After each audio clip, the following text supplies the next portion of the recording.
সহায়ক গোটৰ সদস্য এই 30 লাখ মহিলাকে আমি 10,000 টকাকৈ সাহায্য প্ৰদান কৰিম যাতে মই আশা কৰিম আজি আমাৰ এই জেংৰাই মুখতো আধ্যাত্মিক যুৱ সন্মিলনৰ জৰিয়তে যি 2300 নাৰী 2300 মা 2300 আই মাতৃ 2300 বাইদেউ ভণ্টিয়ে যি আজি প্ৰশিক্ষণ লৈছে তেওঁলোকে আধ্যাত্মিকতাৰ জ্ঞান আৰু ব্যৱহাৰিক জ্ঞান এই দুইটাৰে সংমিশ্ৰণৰ জৰিয়তে আমাৰ সমাজখনক নিকা কৰিবৰ বাবে আমাৰ সমাজখনত নাৰীৰ মহৎ মহিয়ান স্থান সুৰক্ষিত কৰাৰ বাবে কাম কৰিব।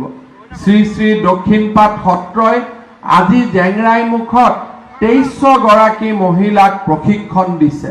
সমগ্ৰ অসমতে প্ৰায় 1.5 কোটিতকৈও অধিক মহিলা আছে।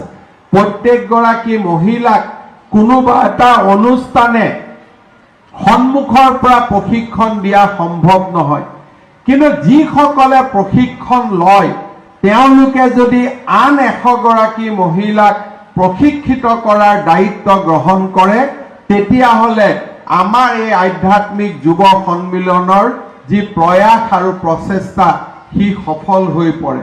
আজি ৰাজ্য চৰকাৰে যিমান চৰকাৰী চাকৰি দিয়ে সেই চৰকাৰী চাকৰিত আমি 30% চৰকাৰী চাকৰি ছোৱালীসকলৰ বাবে সংৰক্ষণ কৰিছো আৰু 50% লৈকেও আমি আগুৱাই গৈছো।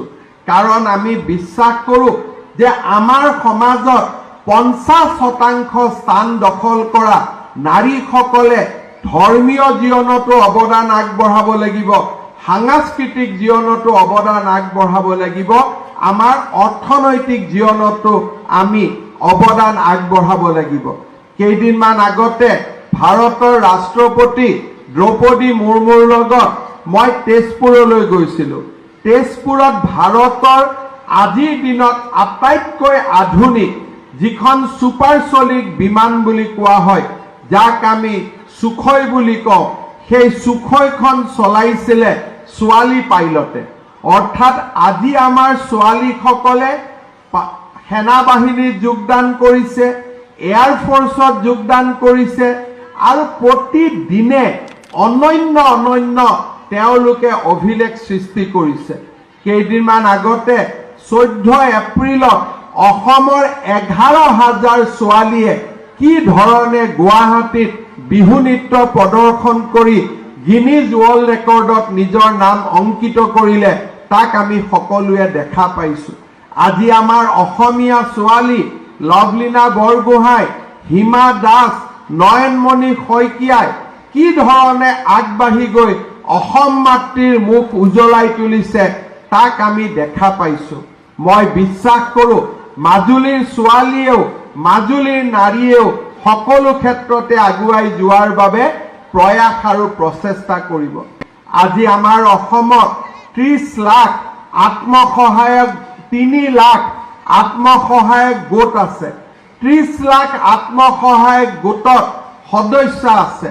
যোৱা কেইদিনমান আগলৈকে আমাৰ এই আত্মসহায়ক গোটসমূহে বেংকৰ পৰা 5,000 কোটি টকা ঋণ লৈছে আৰু সময়মতে ঋণ উভতাই দিছে।